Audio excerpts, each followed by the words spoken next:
ನಮಸ್ತೆ. ಕನ್ನಡದಲ್ಲಿ crazy star Ravichandran ಅವರ ಸಾಹಸಗಳು ಒಂದೆರಡಲ್ಲ. ತಾಂತ್ರಿಕತೆಯಲ್ಲಿ ಶ್ರೀಮಂತಿಕೆಯನ್ನು ಮೆರೆದವರು ನಮ್ಮ ಕ್ರೇಜಿ ಸ್ಟಾರ್ ಅವರು.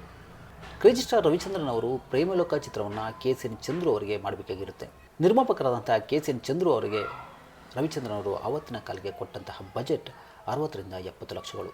ಒಂದೇ ಹಾಡಿಗೆ ಸುಮಾರಷ್ಟು ಬೈಕ್ಗಳು ಬೇಕು ಅಂತ ಕೇಳ್ತಾರೆ. ಇದನ್ನೆಲ್ಲ ಗಮನಿಸಿದಂಥ KCN ಚಂದ್ರು ಅವರು ಚಿತ್ರ ನಿರ್ಮಾಣದಿಂದ ಹಿಂದೆ ಸರಿತಾರೆ. ಅವರಿಗೆ ಭರವಸೆ ಬರೋದಿಲ್ಲ. ಆದರೆ ಆ ಭರವಸೆ ರವಿಚಂದ್ರನ್ ಅವರ ತಂದೆ ವೀರಸ್ವಾಮಿ ಅವರಿಗಿರುತ್ತೆ. ಅದಕ್ಕೆ ಕಾರಣವೂ ಇದೆ. 1983ರಲ್ಲಿ ಚಕ್ರವ್ಯೂಹ ಸಿನಿಮಾ ಬಂತು.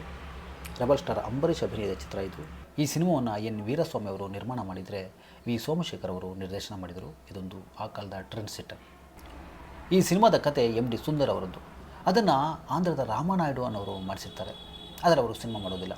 ಆನಂತರ ಇಡೀ ಗಾಂಧಿನಗರವನ್ನು ಈ ಕಥೆ ಸುತ್ತಿ ಬಂದಿರುತ್ತೆ. ಆವತ್ತಿನ ಕಾಲದ ದಿಗ್ಗಜ ನಿರ್ದೇಶಕರುಗಳಾದಂಥ ಪುಟ್ಟಣ್ಣ ಕಣಗಾಲ್, ಸಿದ್ಧಲಿಂಗಯ್ಯ ಅವರ ಬಳಿ ಕೂಡ ಹೋಗಿ ಬಂದಿರುತ್ತೆ. ಯಾರಿಗೂ ಕೂಡ ಈ ಕಥೆಯ ಬಗ್ಗೆ ಭರವಸೆ ಇರೋದಿಲ್ಲ. ಆದರೆ ರವಿಚಂದ್ರನ್ ಅವರಿಗೆ ಈ ಕಥೆಯ ಬಗ್ಗೆ ತುಂಬ ಭರವಸೆ ಇರುತ್ತೆ. ಅದಕ್ಕೆ ಉದಯಶಂಕರ್ ಅವರು ಕೂಡ ಹ್ಞೂ ಅಂತ ಹೇಳಿರ್ತಾರೆ. ಅವರೂ ಕೂಡ ಈ ಕತೆ ಇಷ್ಟ ಆಗಿರುತ್ತೆ. ಆದರೆ ಎನ್ ವೀರಸ್ವಾಮಿ ಅವರು ಈ ಕಥೆಯನ್ನು ಸಿನಿಮಾ ಮಾಡೋದಕ್ಕೆ ಒಪ್ಪೋದೇ ಇಲ್ಲ. ಇವರು ಸಾಕಷ್ಟು ಕನ್ವಿನ್ಸ್ ಮಾಡೋದಕ್ಕೆ ಪ್ರಯತ್ನ ಪಡ್ತಾರೆ, ಬಲವಂತ ಮಾಡ್ತಾರೆ, ಹಠ ಮಾಡ್ತಾರೆ. ಏನೇ ಮಾಡಿದ್ರು ಕೂಡ ವೀರಸ್ವಾಮಿ ಅವರು ಹ್ಞೂ ಅಂತ ಹೇಳೋದೇ ಇಲ್ಲ. ಅದೊಂದು ದಿನ ರಾಮನಾಥನ್ ಅವರು, ಅಂದರೆ ನಮ್ಮ ಶಿವರಾಮ್ ಅವರ ಸೋದರರು, ಅವರು ವೀರಸ್ವಾಮಿ ಅವರಿಗೆ ಹೇಳ್ತಾರೆ, ಏನೋ ಹಠ ಮಾಡ್ತಾ ಇದ್ದಾನೆ, ನೋಡು, ಒಂದು ಚಾನ್ಸ್ ತಗೋ ಅನ್ನೋ ಥರದಲ್ಲಿ ಮಾತಾಡ್ತಾರೆ. ವೀರಸ್ವಾಮಿ ಅವರಿಗೆ ರವಿಚಂದ್ರನ್ ಅವರ ಹಠ ನೋಡಿ ಹೋಗಲಿ ಅಂತ ಒಪ್ಪಿಗೆ ಕೊಟ್ಬಿಡ್ತಾರೆ.